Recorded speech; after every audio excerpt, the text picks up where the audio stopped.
I had already signed the final divorce papers when I told myself that part of my life was finished. Not paused. Not buried. Finished. The lawyers shook hands, the doors closed, and the man I had once loved walked back into a world of power and shadows. I stayed behind with silence, dignity, and a decision that would change everything. 2 years later, my life had learned how to breathe again. The cafe smelled like burnt espresso and warm sugar. It was small, tucked between a laundromat and a nail salon, the kind of place people didn't notice unless they needed comfort more than style. I brought my twins here every Friday after school. It was our ritual. Hot chocolate for them. Black coffee for me. No rush. No fear. Until the bell above the door rang. At first I didn't look up. I was helping my daughter wipe foam from her lip when the air shifted, heavy and sharp, like a storm rolling in without warning. Conversations dipped. Chairs stilled. Even my son stopped talking mid-sentence. I knew that silence. I lifted my head slowly. He stood just inside the doorway, tall, dressed in black, his presence swallowing the room without effort. The Korean Mafia boss who once ruled my world looked exactly the same, controlled, unreadable, dangerous. His eyes scanned the cafe with instinct, not curiosity. Then they stopped. On my children. The color drained from his face so subtly no one else would notice. But I did. I noticed everything about him once. The way his jaw tightened when he lost control. The way his breathing slowed when something terrified him. His gaze moved from my daughter to my son. Then to me. For a moment time collapsed. The years, the pain, the betrayal, the nights I cried quietly so my unborn children wouldn't feel my fear. It all pressed into a single heartbeat. He knew. I stood up so fast my chair scraped the floor. My hands shook as I pulled the twins close, placing myself between them and him without thinking. Maternal instinct doesn't ask permission. It commands. "Mom?" my daughter whispered, confused by the tension she didn't understand. "We're leaving," I said softly, forcing calm into my voice. I didn't look at him again as I grabbed our coats and bag. I didn't wait for him to speak. I couldn't. If I heard his voice I might break. The bell rang again as we stepped into the cold afternoon air. My lungs burned like I'd been underwater too long. I didn't stop walking until we reached the corner, until my son tugged my sleeve. "Who was that man?" he asked. "No one," I lied. That night, after the twins were asleep, I sat alone on the edge of my bed, replaying the moment over and over. The recognition in his eyes haunted me. I had always known this day might come. I just didn't know it would come so violently, so publicly. I told myself it didn't matter. I had survived worse. I had survived him. Across the city, in a penthouse that overlooked a skyline built on fear and money, he stood frozen with a phone pressed to his ear. "Say it again," he demanded, his voice dangerously calm. "They're yours," his head of security said. "The timing. The ages. There's no mistake." The man who had ordered executions without blinking felt something inside him fracture. Children. Twins. Alive. He remembered the night I disappeared. The arguments. The words he never took back. The way he chose power over patience, pride over protection. He told himself I was weak. Replaceable. He was wrong. "Find her," he said. Within minutes, every resource he commanded was moving. Cameras. Records. Background checks. He learned about the cafe. The school. The apartment I lived in. Modest. Quiet. Safe. Too safe. By dawn his enemies knew too. I didn't hear the first threat. It came quietly, wrapped in politeness, delivered through a number I didn't recognize. "Be careful. Accidents happen to families." My blood turned to ice. I didn't respond. I didn't scream. I didn't call the police. I had learned long ago that fear feeds predators. Instead, I packed an overnight bag for the twins and memorized emergency exits like a prayer. Hours later, pain ripped through my body so suddenly I dropped my phone. I was 8 months pregnant. The contractions were wrong. Too sharp. Too close. I barely made it to the hospital before everything blurred into white lights and urgent voices. Somewhere far away a phone rang. "Kong Min-jae," the nurse said firmly when he answered. "Your ex-wife is in labor. There are complications. The baby's life is at risk." The most powerful man in the city forgot how to breathe. By the time he arrived at the hospital, the past he had tried to erase was waiting for him, bleeding, trembling, and still strong enough to face him. I looked up from the hospital bed as he entered, and for the first time since the cafe, Our eyes met without distance. This time there was nowhere left to run. The hospital room smelled like antiseptic and fear. Machines hummed softly beside me, their steady rhythm mocking the chaos in my body. I kept my eyes on the ceiling, counting cracks, counting breaths, counting everything except the man standing a few feet away from my bed. I didn't need to look to know he was there. His presence pressed against my skin like heat. Familiar. Unwelcome. Dangerous. Kang Min-jae, the doctor said carefully, breaking the silence. You can wait outside while we stabilize her. I'm staying, he replied. That voice. Commanding. The same voice that once convinced me love could survive power. The doctor hesitated, then nodded. People always did around him. Only when the door closed did I finally turn my head. He looked at me the way men look at ruins they helped create. Part shock, part ownership, part regret, too late to be useful. His suit was flawless. His hair perfectly styled. Nothing about him suggested panic, yet his hands were clenched so tightly his knuckles had gone white. You shouldn't be here, I said, my voice thin but steady. You're in labor, he answered. That makes it my business. I laughed softly, the sound breaking into pain halfway through. You gave up that right when you signed those papers. His jaw tightened. You disappeared. I survived, I corrected. There's a difference. Another contraction tore through me, and this time I couldn't hide it. I grabbed the side rail, my nails digging into the plastic as my breath came out in a sharp cry. He stepped forward instinctively, then stopped himself, like a man remembering a rule he'd broken once before. The nurse returned, adjusting monitors, pretending not to notice the war happening in the room. When she left again, silence rushed back in. I didn't know, he said finally. About the children. About this. You didn't want to know, I replied. Knowing would have required change. His eyes darkened. I would have protected them. I met his gaze fully now, letting him see the truth I carried every day. From who, Min-jae? Your enemies? Or you? The words landed harder than any slap. He looked away first. I remembered the woman I used to be. The one who believed love could soften sharp edges. The one who mistook control for safety. I remembered sleeping beside him, listening to his phone vibrate in the night, knowing those calls carried death. I remembered the night everything shattered. I had been pregnant then too. Newly. Hopeful despite myself. I told him, my hands shaking, my heart racing with fear and joy tangled together. He didn't smile. He asked me if it was his. That was the moment I understood I would always come second to power. The present dragged me back with another wave of pain. I cried out despite myself, tears slipping down my temples. He moved without thinking this time, grabbing a chair and sitting beside the bed. Don't touch me, I warned, though my voice lacked force. I won't, he said. Just breathe. With me. I hated that part of me responded. Hated that my body remembered his rhythm, his calm. I focused on the ceiling again, refusing to give him the satisfaction of looking. Outside the room I could hear raised voices. Security. Doctors. Tension thickening the air.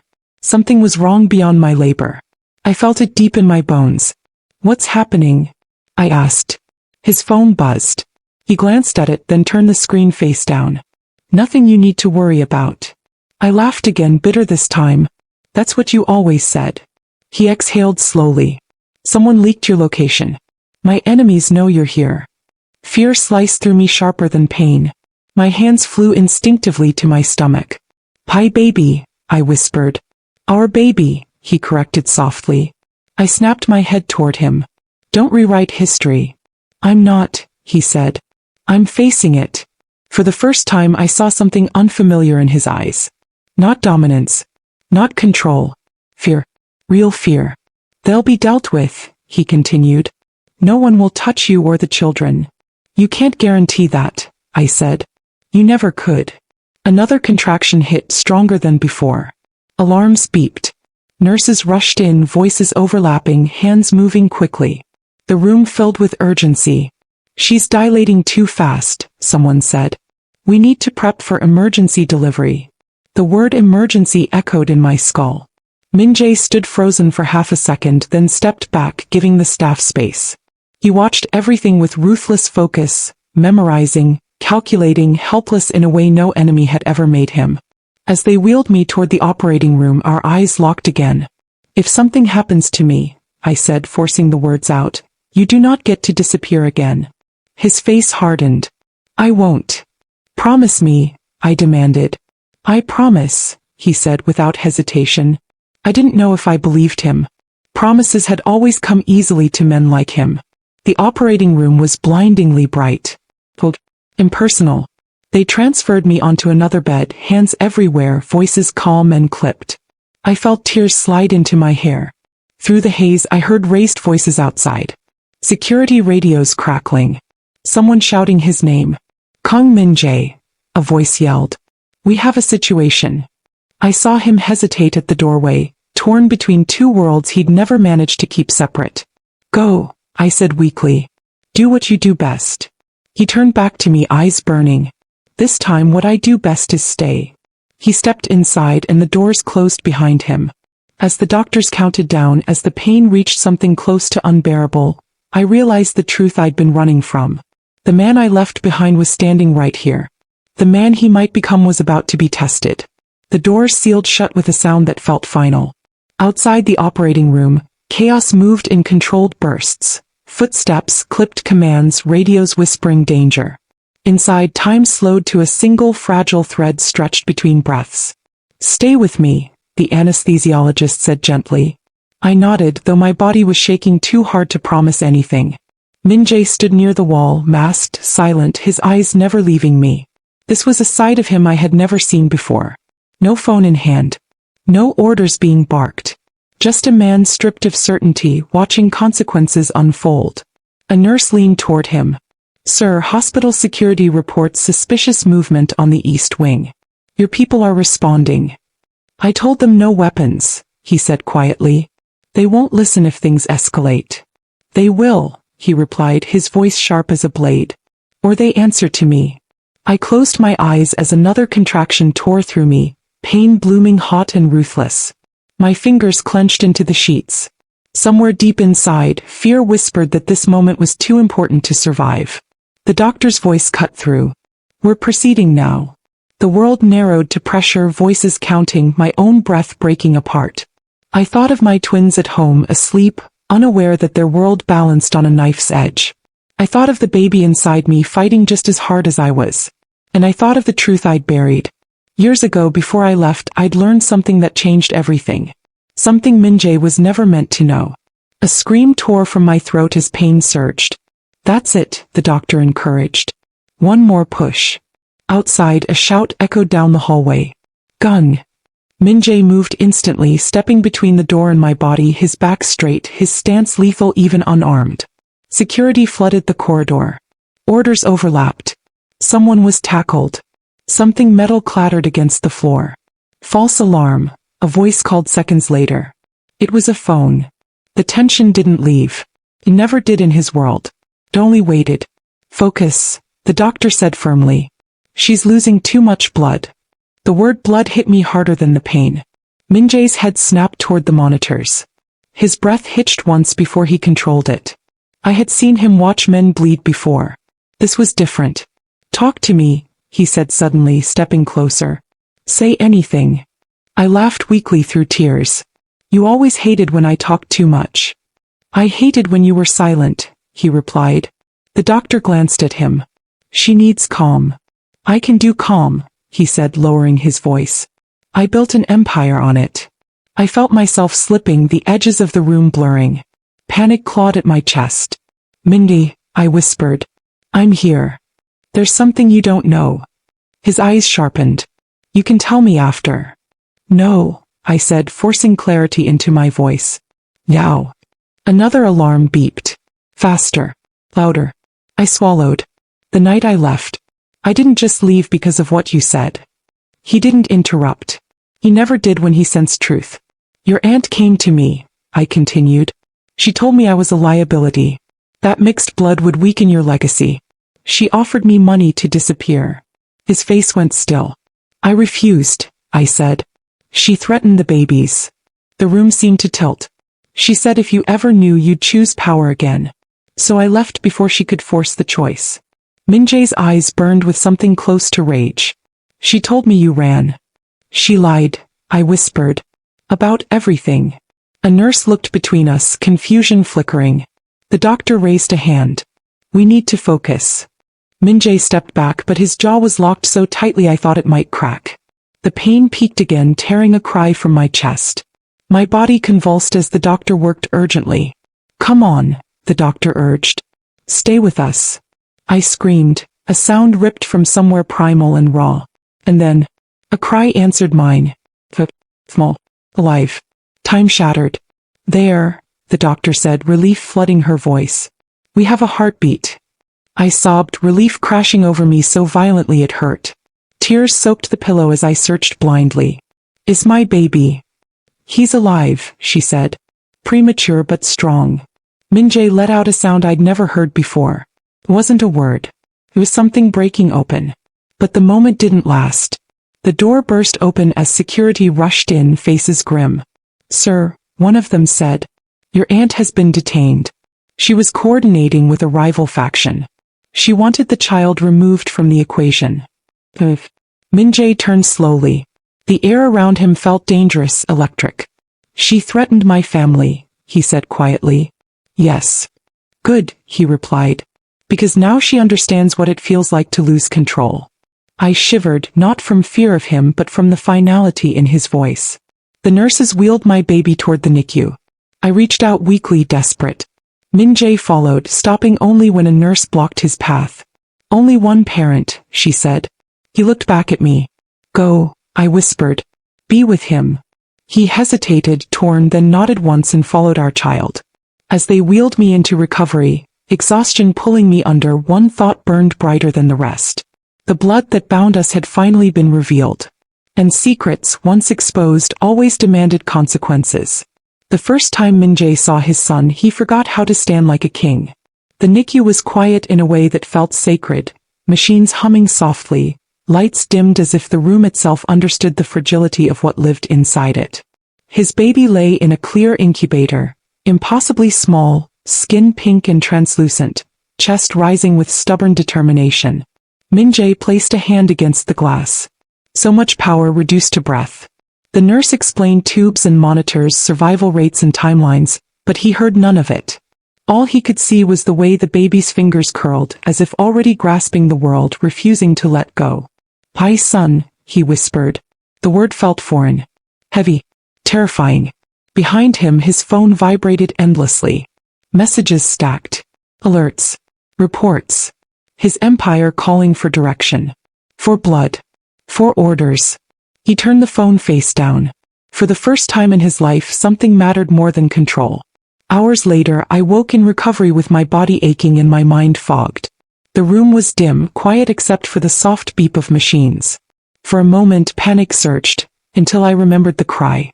The proof of life. He's alive, I whispered to myself. The door opened quietly. Min-jae stepped inside. He looked different. Not weaker. Changed. His suit jacket was gone. His tie loosened. His posture, always rigid, always alert, had softened like something heavy had finally been set down. How is he? I asked, my voice barely there. Fighting, he said. Just like you. I swallowed.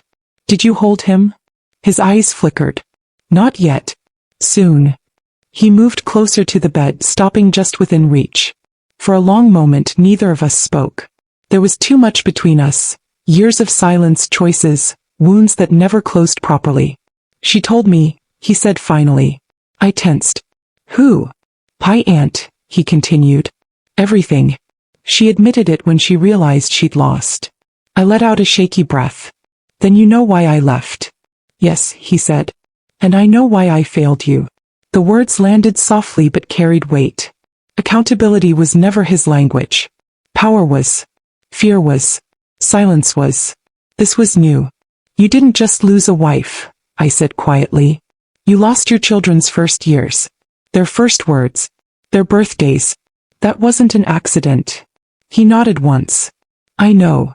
Outside the room voices rose, his men arguing. I could sense the tension, the pull of violence inching closer. They want orders, he said. They want me to finish this the way I always have. And will you? I asked. He looked at me, truly looked, then glanced toward the window where the city lights glowed like distant threats. No, he said. Not like that. My heart stuttered. You're still a mafia boss. I am, he agreed. But I'm also a father now. The words settled into the space between us. You don't get to choose when fatherhood is convenient, I said. It's already cost us too much. I know, he replied. That's why I'm choosing it when it's hardest. Later, I watched from a wheelchair as he stood at the NICU sink, scrubbing his hands like the nurses showed him. Careful, methodical, reverent. When they finally allowed him to hold our son, his hands trembled. Just a little. He sat rigid at first, afraid to breathe wrong, to move too fast. Then the baby stirred, tiny fingers clutching fabric.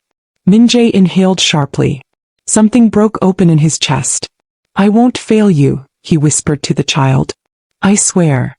I turned my face away, tears burning my eyes. Promises were dangerous things. But so was hope. Hours passed. Dawn crept in through the windows. Somewhere beyond the hospital walls, his empire waited, restless and unforgiving. A man in a dark suit approached him quietly. Sir, the rival faction is pushing. They want retaliation. Min-jae looked down at his son, then up at the man. Stand them down. They'll see it as weakness. Then let them, he said. Anyone who moves against my family answers to me personally. The man hesitated. This changes things. Yes, Min-jae said calmly. That's the point. When he returned to me, there was a finality in his eyes I hadn't seen before. Not rage. Resolution. I'm stepping back, he said. From the parts of the business that endanger you and the children. I stared at him. You can't just walk away. I can restructure, he replied. And I can burn anything that threatens you. That world doesn't forgive change, I said.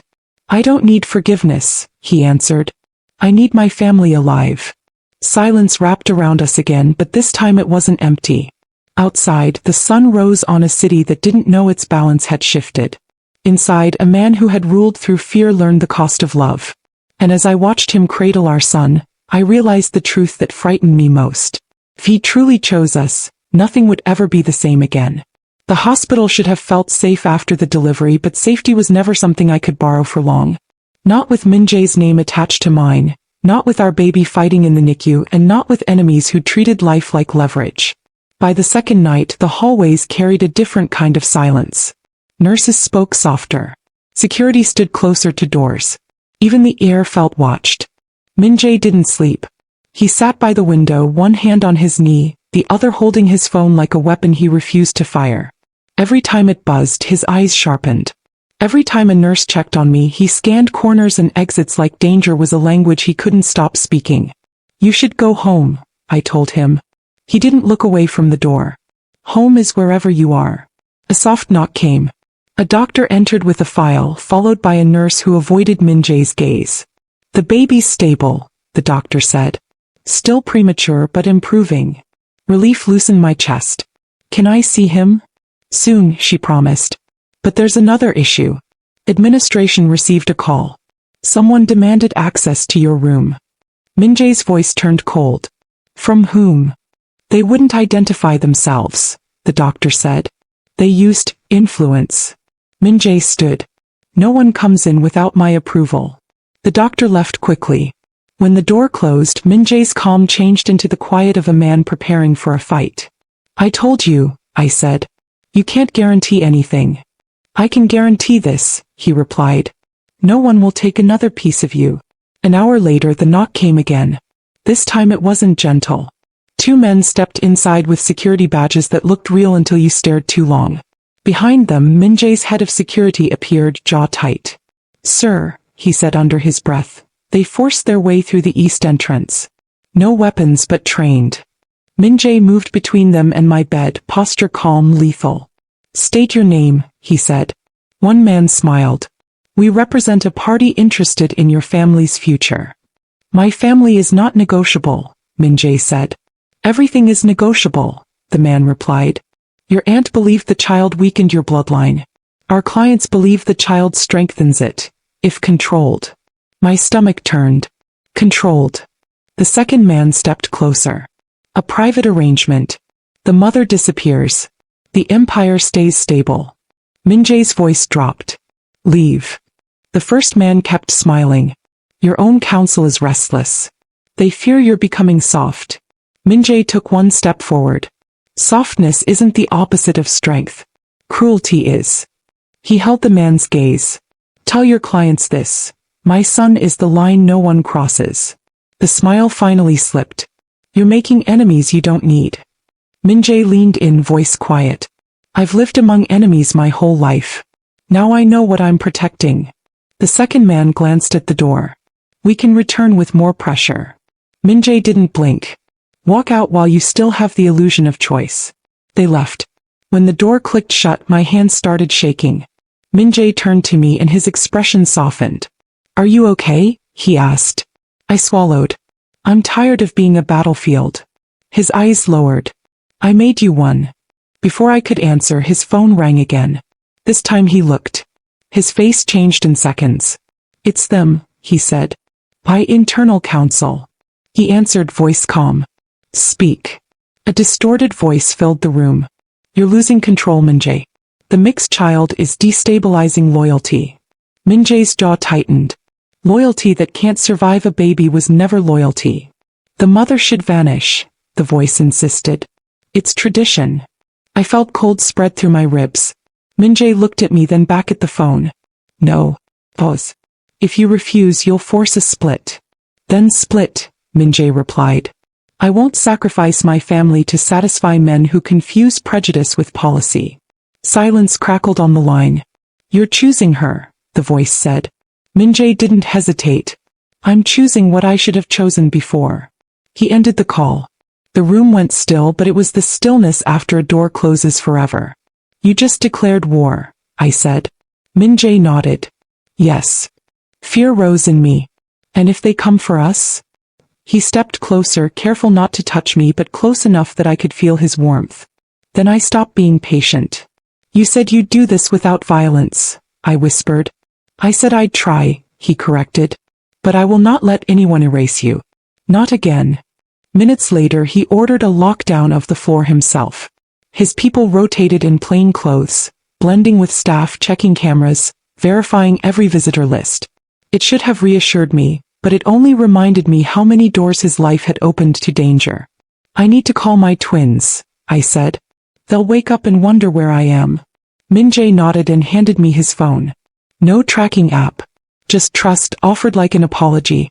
When my daughter's voice filled the line, my throat tightened. I told them I was okay, that the baby was strong, that their auntie would bring them breakfast.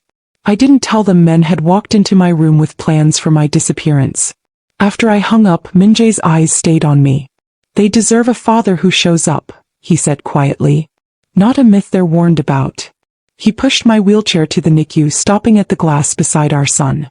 Look, he murmured, and for a second the boss vanished, leaving only awe. In the distance, a baby cried, small, persistent, alive. Our son's voice carried through the halls like a promise. Min-jae's eyes softened at the sound. That cry, he murmured, changed everything. I closed my eyes because I knew he was right. The birth didn't just bring a child into the world. It forced a king to choose what kind of legacy he would leave behind. The morning the city woke up, Min-jae made a decision that would never be undone. It didn't arrive with violence or blood or the crack of a gunshot.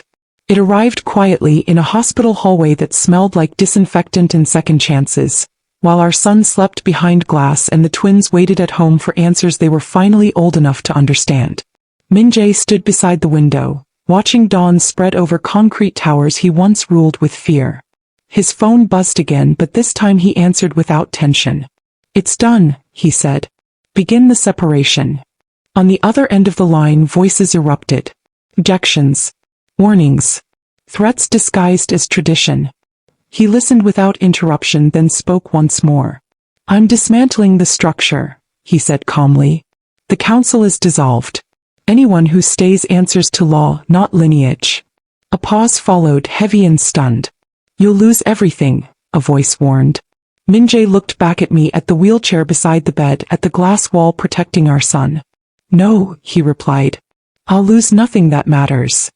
He ended the call.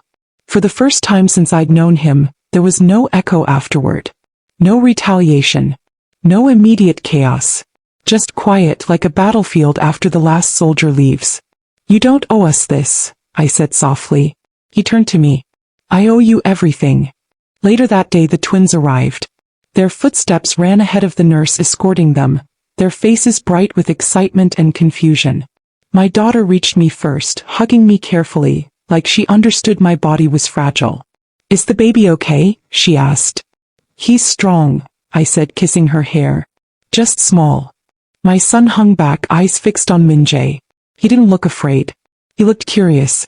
That's him, he said slowly. The man from the cafe. Minjae knelt so they were eye level. Not towering. Not intimidating. Just present. Yes, he said. I'm your father. The words hung there, fragile and powerful. My son studied him. You're late. Minjae nodded. I am. Are you leaving again? My daughter asked. No, Minjae said without hesitation. If you'll let me stay. They looked at me. I nodded once. My son stepped forward and held out his hand. Hey, he said. But you have to learn. Minjae smiled, small and real. I will. Days passed. The city adjusted. News spread quietly then loudly. A restructuring. A powerful man stepping back. Accounts frozen. Properties transferred. Authorities invited in instead of threatened away. People called it a collapse. Minjae called it responsibility. Our son grew stronger. Tubes disappeared one by one. The first time I held him without wires, my hands trembled. Minjae watched from across the room, reverent, like the moment was a ceremony he didn't deserve but honored anyway. When the nurse finally placed the baby in his arms, Minjae exhaled like he'd been holding his breath for years. I won't teach you fear, he whispered. I'll teach you how to choose.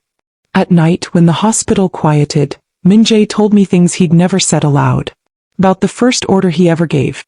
About the moment he realized power made people stop seeing you as human. About how loneliness becomes easier than change if you let it. I thought legacy was control, he admitted. Names. Territory. Bloodlines. And now? I asked. And now I know legacy is who you protect when you could walk away. We were discharged a week later. Security was lighter. Civilian. Boring. The kind of safety that didn't announce itself. At home, the twins argued over who would hold their brother first. Minjae watched from the doorway, uncertain, until my daughter waved him over. Sit, she instructed. He did. The house felt small for a man who once commanded cities, but he fit into it like he'd been waiting his whole life to try. The threats didn't vanish overnight. Some men left. Others tested boundaries. But without the old hierarchy, the violence thinned. Fear lost its currency when it wasn't rewarded. One evening, Minjae stood at the sink, washing bottles while the twins did homework at the table. I watched him quietly. You're different, I said. I'm the same, he replied. I just stopped hiding. Later, when the house slept, he joined me on the couch. I don't expect forgiveness, he said. Or love. I turned toward him. What do you expect? Time, he answered. And the chance to earn what I broke. I considered the man beside me. Not the boss. Not the myth. Just a father learning how to exist without fear as his armor. You'll make mistakes, I said. I know. And I won't protect you from the consequences, I added. I wouldn't want you to, he said. Outside, the city hummed on, unaware of the quiet revolution happening in a modest living room. Power had built his empire. Love dismantled it. And in its place something stronger grew, something that didn't need to dominate to survive. Legacy, I realized, was not power. It was presence.